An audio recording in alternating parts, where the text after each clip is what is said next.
This is from the top of Sloan, of Mount Sloan. So hopefully it's possible to hear me here. Beautiful day, August 3rd, 2020. You can see the clouds kind of spin drifts below the peak there. I like to identify things, so what you're seeing down there, that's Gun Lake.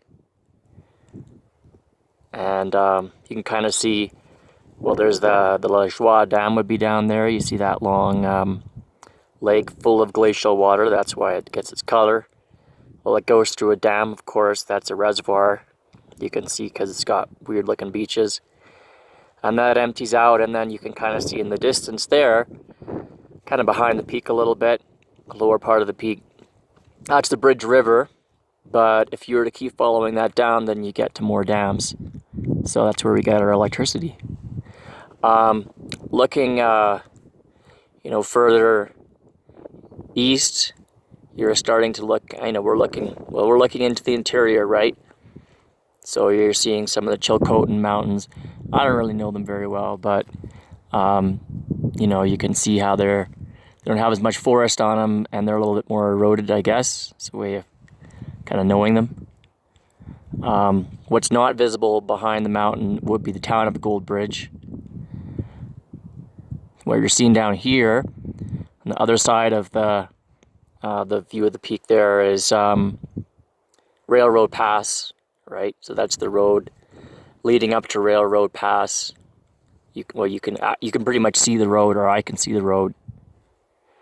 The mountains that are more in that Pemberton area, they're pretty much hidden right now. It's a bit of cloud right here. But, if you were to look in this direction, you'd start to see like the Locomotive Group, or maybe Mystery or Beaujolais, or some of the other mountains at the northwest end of Birkenhead Park. And, I don't know if you had a better view, you'd almost certainly be seeing the Joffrey Group. Even though they're pretty far off, they're really high. And no chance of seeing Garibaldi Mountains here. It's fine. So, camp was down. That's not the lake the camp was by. That's a different lake. You can just sort of see the lake that my camp is by, just sort of nudging through there at the corner there. Not easily visible here. I don't know what this one's called. It's another mountain in this range for Mount Sloan, but not quite as high. You can see the north face is pretty heavily glaciated. The view is way better a few minutes ago. As it is, all I can say is, looking west, we can see much more imposing, and this is imposing already, but much more imposing mountains of the core of the Coast Range.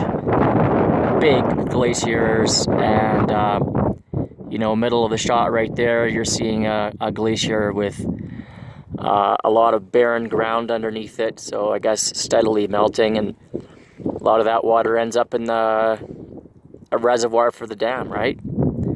I don't know these mountains too well, but I'll try and ID them later. Maybe put them in the comments or something if I put this on YouTube or whatever.